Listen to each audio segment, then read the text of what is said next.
Hey guys, Shadylikeatree here, and welcome into my Uncharted 4 review. I've been thinking about this for the last couple of weeks.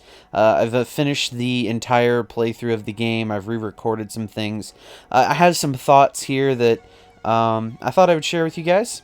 I will say this is going to be entirely spoiler-free until the spoiler warning, so you have no worries about me spilling any single-player elements that are kind of key to the story. I'll talk about some things in very vague general terms, and then kind of get to the spoilers when I get to them. There will be a giant warning. You can't miss it. If you do, it's your own fault.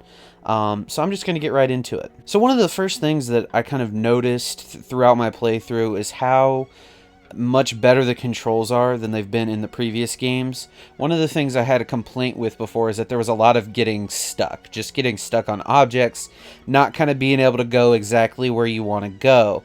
And while it's not perfect in Uncharted 4, it is significantly better than any other Naughty Dog game, and it's significantly better than Uncharted 3. It is. I ran into that. I ran into that not very much at all, maybe one or two times in total. Another thing that kind of really strikes me about the Uncharted franchise is that all of the little hidden dialogue, everything in all those little moments kind of just fit into the story, and they kind of add to it. You know, in a scene where you could just be running, jumping, and kind of grunting along as you climb things. Sharing in the story and these little moments of dialogue just really improve kind of the atmosphere and kind of suck you even deeper into the Uncharted 4 story and kind of into what the kind of world that Naughty Dog has created with this game. However, on the flip side, anyone who will have seen my Let's Play will have noticed that there were a couple of places where I did get kind of confused and lost and kind of had to backtrack a little bit. There was a scene towards the end, as well as a scene in a market, which any of you have seen my Let's Play all the way through know exactly what I'm talking about, where the kind of path to go forward isn't abundantly clear right off the start. And so I kind of just, for lack of a better term, got lost, confused, and didn't really know where to go. And kind of because of it, I just kind of got stuck, and I had to actually kind of wander around and figure it out for what seemed like an extra 30 minutes. So with those two exceptions, I will say kind of all in all, it was kind of perfect, but there were those couple of spots that kind of threw me off. All of the different levels in this game really felt different. It was something that I kind of took notice of as I was playing through it and editing videos and whatnot. No two levels feel the same. No two settings feel the same. That's one of the really great things about Uncharted, is that there's an element to each level that kind of plays a part in it, whether you're in a snowy remote client, or whether you're in a villa, or whether you're in a desert plain, or wherever you may be. They all feel different, and they all kind of react differently, and they kind of play an additional character in the narrative of the game. And that's one of the things that really makes Uncharted, I think, stand out, is that not only do you have the characters of, Nathan Drake and Sam and Elena and Sully and everyone from all the previous games and everyone in Uncharted 4, but you have the elements of, the characters themselves that are the settings. In Uncharted 2, it was Nepal and places like that. It was Mexico in Uncharted 3, and all the places that you went to kind of added that historical element, but also that feel of an added character that kind of plays a part in the story. Another thing I really like about Uncharted is that Naughty Dog has once again got incredible visuals. They've got incredible scenery that looks like it's come out of a movie. I know they spend a lot of money on these games kind of perfecting the details, but on my PlayStation 4 and my TV, this game is the best looking game I have ever seen. It ranks right up there for me with, Infamous Second Son. It ranks right up there with me, with The Last of Us Remastered. It is incredibly, incredibly, incredibly good looking. And it was certainly, there were certainly no glitches that I saw that kind of take away from that beauty and those elements I was just talking about when it comes to the character of the scenes and the locations. There was just so much detail and attention to detail that it blew me away. It really did. It was whether it was a water level, or the different colors and the lighting and the shadows.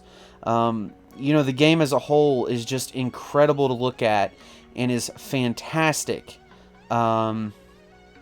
at just kind of showcasing the different locations, and you can almost feel the setting.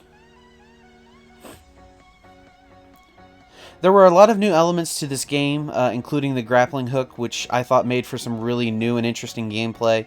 That was really something that kind of stuck with me, was the ability to kind of use that as a tool to get around and make things a little less obvious. There was still some of the climbing efforts and whatnot, but being able to use the hook to get from point A to point B was really nice and something that I'm kind of glad they put in. It was that new thing that really spiced the game up and kind of added to the, not just the ambiance, but added to just the overall interesting kind of aspects of exploring and climbing, which is really what this game is all about, because it's not really all about, shooting and blowing up things, which, is a lot of fun and is in this game. But at the end of the day, it's really about adventure and history and relics and things of that nature. And kind of one of the things I was thinking about was there are so very few games where the setting is so widely different. In The Last of Us, and I talk highly about that game for a lot of great reasons, all the cities really are the same. There's really, with maybe the exception of Denver in that game, they're really just kind of all the same, and they kind of all are played the same, whether you're in Philly or you're in Texas or you're in wherever. That game plays the same way throughout the whole time. There's no real difference between the settings, which I guess is kind of why they talk about the bleakness of that game. But in this game, every place feels different, and there's no other place that's got so many widely different settings throughout it. One of the things that's always bothered me about the Uncharted series, however, kind of on the flip side to all the good, is that there is a lot of suspension of disbelief.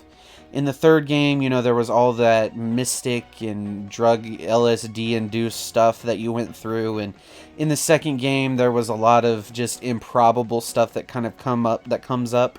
But in this game, there's just stuff that just shouldn't happen. It just shouldn't happen. Like, without spoiling any ports of the main, there's just random events and locations and things that just shouldn't be possible that somehow are. And that's not to say that that takes away from the experience, but as a whole, the game does take a bit of suspension of disbelief. To believe that you could do some of the things you do in the game, however incredibly awesome they are, you kind of have to put reality a little bit on hold, which does pull you out of the experience, but I think it makes for a more fun and interesting game that way. Because without those elements, you wouldn't have some of the highlights of the game. Overall, I want to say about this game before we kind of get to the spoilers is that it's a great game. It's not maybe as groundbreaking or as good as the second one in the series was, for what it was worth as far as not only visuals, but kind of story elements and whatnot. But it's still a really fun investment of your time. It's a great 15 hours. All in all, I spent about 25 total hours with the game, in between my first recordings and my re-recordings and whatnot. And I gotta say, I enjoyed every minute of my time, playing this game. And, I kind of hope for more, maybe with the other characters, but knowing this is the end of Nathan Drake's adventure, I'm kind of very glad where it's left off. And you're not going to be in the wrong for picking this game up and playing it and investing the time it's going to take to get this game finished. Spoiler warning, everything will be told. Everything! So there you guys go. You have your spoiler warning and your spoiler alert. From here on out, if you have part of the game ruined because of something I shared, it is your own fault, and you have been forewarned on many, many, many levels. So kind of just taking off kind of from what I was talking about before, one of the things that I really liked about the game, and now that I can kind of share freely some things that I liked, was in the one mission where you're getting the I think it's the copper out of the river, and you think you're in an ocean until you pull up and you realize this is the middle of a city. Like, we were just in a river. Like, this is a bridge that I literally could drive over any given day. And you believe when you're underwater, you're out in some foreign place, maybe Malaysia, maybe somewhere off the coast of Africa somewhere. But no, you're in the middle of America doing Nate's day-to-day job, which really drives home his character and impact that the later moments when he lies to Elena, and when Elena finds out that, hey, he's not taking the Malaysian job, he's out treasure hunting again, and he lied to me about it. And to kind of play off that mission, what they did is they brought them closer together at the end, and that was what was really kind of brought it home for me, was their kind of idea or thought or kind of reasoning for doing that mission and kind of lying to Elena, because when they bring them together through the caves, which were really cool, having the exploding mummies and dead bodies, that was an ingenious idea, by the way. Loved that scene. That was so much fun, so suspenseful. On my Let's Play, you can hear me just like breathing heavy through that because I'm so anxious and excited and nervous and whatnot. But just seeing them kind of come together really drives the story home. And it drives home that they've got their adventure. And then at the end, when they come together, they buy the salvage unit. And then they've kind of got their team, together, as a team. When they come together as a team, Elena and Nate do. It really just drives them home and is an incredible kind of ending to their story. Not only their love story, but the story of Nathan Drake as it kind of concerns Uncharted. One of the things about this game, too, and talking about the relationship that I would be remiss if I didn't mention, was their kind of competitiveness while playing Crash Bandicoot. It was really cool to get to play it again. The level that they feature was actually one of the kind of hardest levels for me as a young kid. I could never quite figure it out and could never really kind of surpass it. But at the same time, I absolutely loved coming back to it, and it really drove home kind of that meta experience, as well as I've played tribute to one of Naughty Dog's classics in Crash Bandicoot. I was pleasantly surprised and very happy that that I got the chance, and all of us who played it, got the chance to, re-experience that game on PS4. Another mission that I really liked, or another kind of element that I really liked, was the prison escape mission. When you're kind of both times, I will say. The first time with Nathan Drake and Sam and Rafe and whatnot. That was really exciting, really nerve-wracking. You guys were totally unprepared. You were kind of rushing out of there, trying to get out of Dodge, as they say, and really kind of just make it. You feel the heartbreak when you think Sam dies. We come to find out later that he doesn't, but when you think he dies, you feel it, and you know it, and you kind of, not that you don't expect it, but that you don't want it. You don't want his death. And one of the great things about this game is how it just flips things on its head. And so you go through it again, you're like, and it's kind of different the second time because you're very much in control, and the guards pose little to no threat. It's very much a walk in the park, just shoot them, get out of Dodge, etc., etc.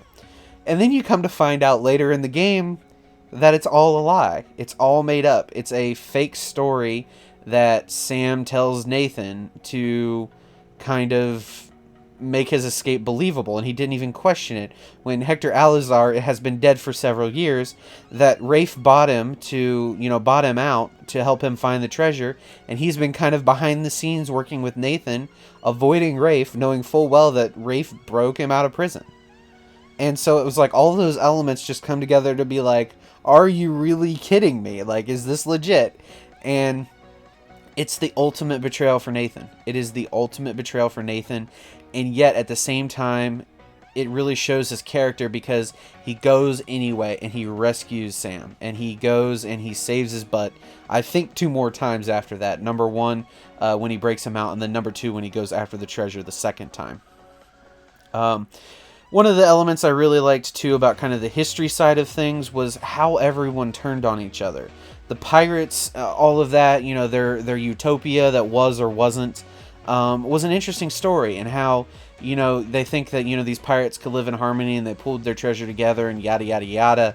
But at the end of the day, they didn't, because, well, they all kind of turned each other and got viciously murdered in various ways.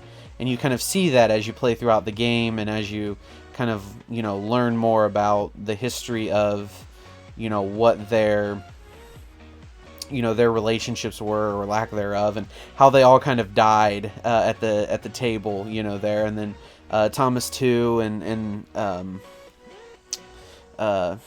oh, I'm forgetting his name now, but the other two pirates, the main pirates, kind of turned on each other, even though they were friends. And it's just kind of like, that's how pirates are, I guess. And so it was just a cool way to kind of weave the story of two brothers and all the families and everything. One of the things I loved about the villains was how outmatched Nate was with Nadine.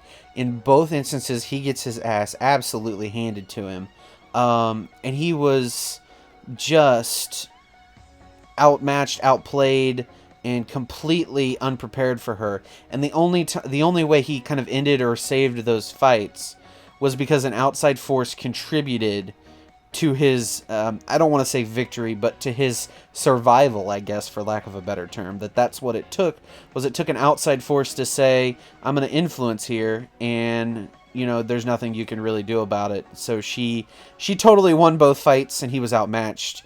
But at the same time, he he was successful in that he kind of came away with his life, which is really all you need. Another thing I really liked was that, with each character you partner with, whether it's Sully, whether it's Sam, whether it's Elena, they're all different. They all have different kind of styles and kind of ways they talk to you, which is indicative of the different relationship that they have. Nate talks to himself, and I forget, which scene it is, where it was after Elena discovers that they've been lying. He says, you drove my best friend away. I've, messed up things with my marriage, yada, yada, yada. And he talks about all the stuff he screwed up and kind of where he is for his brother. And I just thought about how he really was just kind of perfect, I guess, for it, and that was kind of a perfect moment, and kind of really solidified how different all the relationships were, and how different the companions each felt when you kind of, I don't know what the word is, maybe when you played together, or when you kind of worked together. And going alone really felt like you were alone, because you didn't have someone to A, talk to, or B, help you get through the kind of, the level to kind of get you where you needed to go, essentially. And kind of the last thing I want to kind of share here and talk about, and I'll be in the comments as well to kind of talk about everything, is how much I thought the epilogue was both necessary and it kind of took away from the game. I love that they show it, 10, 15 years later. They show Nate and Elena with their daughter, and kind of on the walls you can kind of see their showcased kind of not only actions, but their kind of history and what they've done since you leave them on the dock there, and as they talk about things. But at the same time, the kind of first part of it, the initial shock is great when you realize, hey, this is some random girl. Who is this girl? And then you kind of slowly figure it out. I thought it could be much shorter. The epilogue took me about 35, 40 minutes to complete. I thought a good 15 minutes would have done it. Maybe, instead of going to the other office or whatever, go out to the boat and, see all the things you see in the office in the home, and just kind of go from there. Because it just feels kind of like, while it's the perfect ending to the series, I thought as the kind of epilogue to the game, it kind of left a little bit more, me wanting a little bit more, or maybe even a little bit less, because I felt like it ended on a high note, and then you just kind of, you're in this new world, and you don't really know what's going on, and while it's a great closure for the whole story, I thought it kind of took away from the ending of the fourth game. And so that's why I don't know how to fix it, and I don't have any constructive criticism on it. I just know that something was missing, and I can't place my finger exactly on what.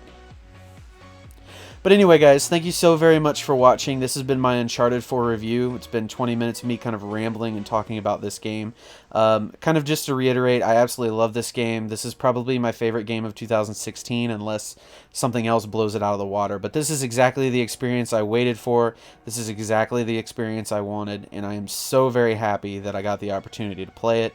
I am so fortunate and so grateful that Naughty Dog finished the series right, and that without a few minor hiccups, this game was essentially perfection. So, take care, guys. DFTBA, remember the Alamo. I hope you like it, and if you've stayed this far, please let me know in the comments what you thought of the game and what you think of the Let's Play.